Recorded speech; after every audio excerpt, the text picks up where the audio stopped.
local all morning. The Fox 61 Morning News starts now. All right, now at 6, several new laws will soon hit the books in Connecticut. We'll tell you what's changing and how it may impact you. And charges filed after a man is accused of assaulting a child. What the 11-year-old's family says they believe motivated the incident. Also, we have some summer safety reminders if you're planning on celebrating the 4th of July this weekend.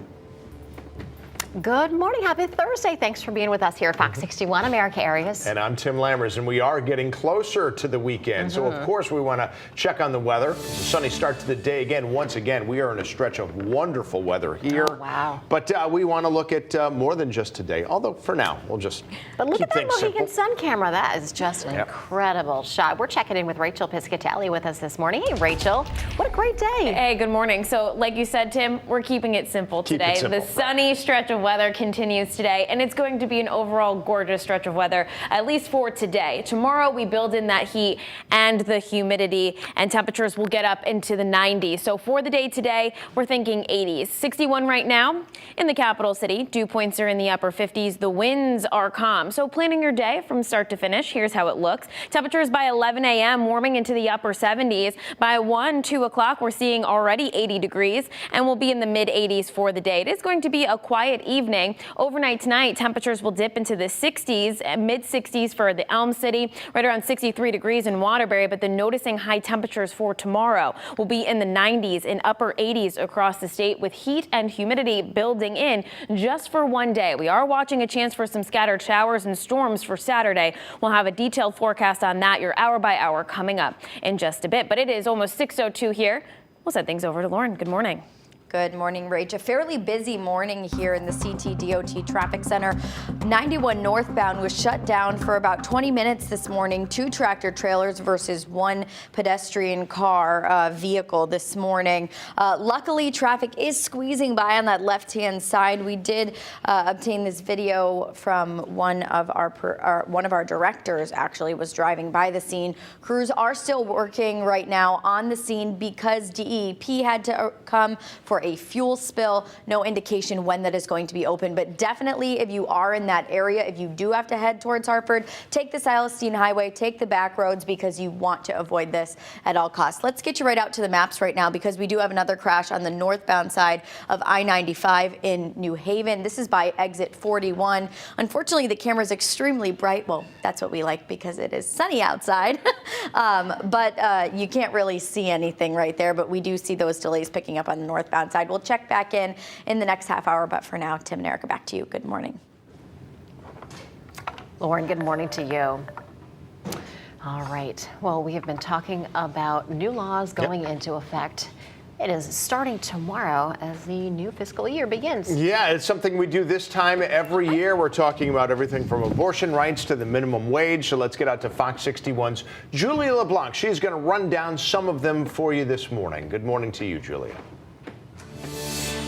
Good morning, too. Well, it's something that we've been talking about for a couple of days now, and even since last month when Governor Lamont signed it into law. But something going into effect tomorrow is something called the Safe Harbor Law. And this is really expanding abortion care services for people who live in Connecticut and then allowing outsiders to come here to our state to get those services. So this is specifically, especially for people who live in states where abortion is either now illegal or it's going to be illegal or it's restricted right now, and then they can come here into Connecticut and legally get that procedure done. Now, this was signed into law by Connecticut legislators back in the spring, and it will go into effect tomorrow. A major part of this bill is it protects medical providers from legal action for performing these procedures, and that's mainly in response not only to the recent Supreme Court ruling, but also the passage of a bill which is called SB 8 in Texas back in September,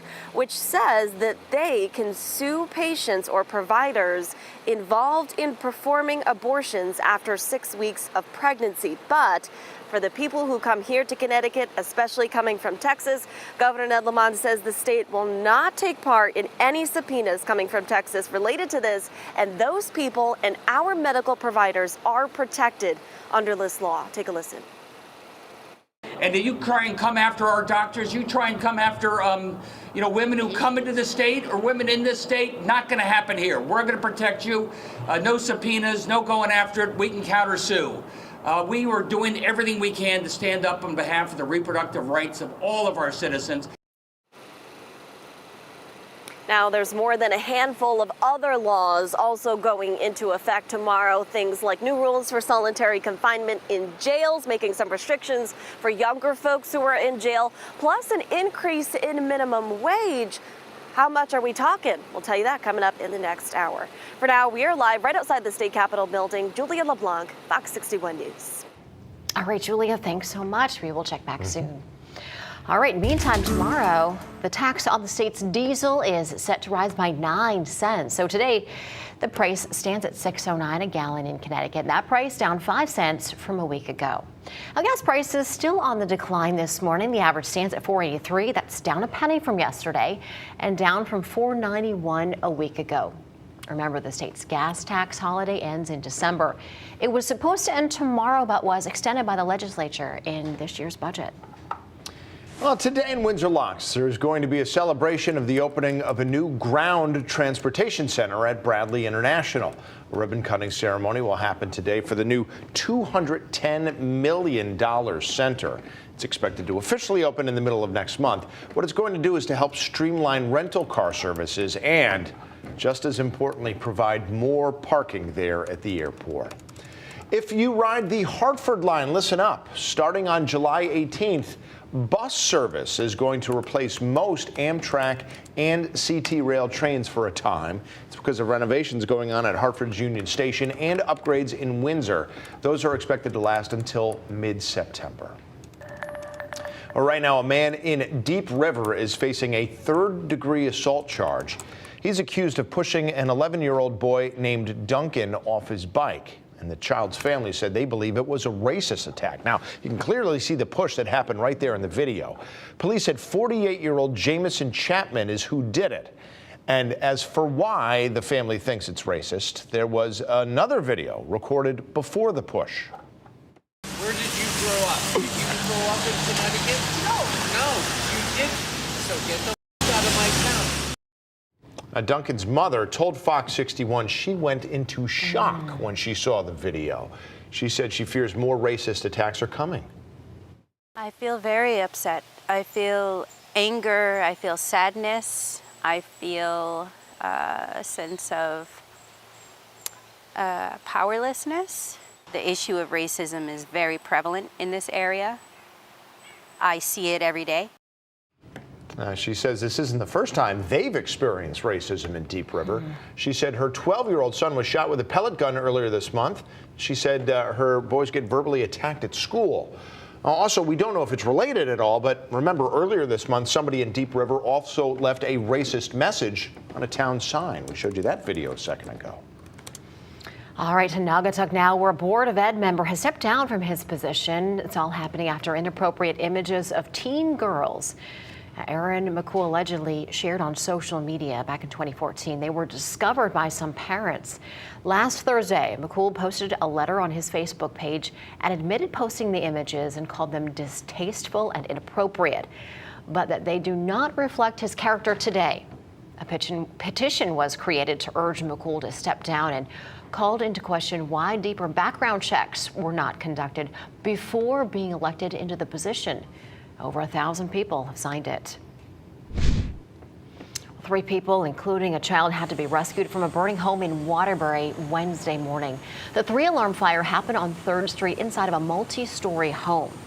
Authorities have not given us an update on the conditions of those rescued from the home or what might have started the fire. A reward is being offered in a decade-old cold case from Middletown where a woman was found dead. It was back in 2012 that Deanna Eichler was found inside a drainage tunnel near Minor Falls. Police identified Eichler by her fingerprints. Now, several days after her body was found by hikers in the area. Now, 10 years ago, we spoke with her mother, who at the time was, of course, heartbroken and devastated to learn about her daughter's death. You never expect to outlive your children. You never expect that somebody will murder your child, and you never expect something as brutal as what was done to Deanna. Nobody deserves that. Governor Ned Lamont issued a proclamation offering a $25,000 reward for any information that leads to an arrest and a conviction in this cold case. There have been concerns over a lifeguard shortage this summer, but the state says fear not. This holiday weekend, the beaches are ready. With the 4th of July weekend around the corner, DEEP is making sure that there are extra eyes out there monitoring the water. DEEP's beach director says lifeguards will keep watch from 10 a.m. until 6 p.m. ready to jump into action. We are here to support and do the best we can. There are a lot of people, and the best preventative action is to watch your kids. Most of our drownings end up being unattended minors. Now, the beach director says they are hoping to have lifeguards out through the Labor Day weekend, but when we have a list of locations over on our website, head to fox61.com.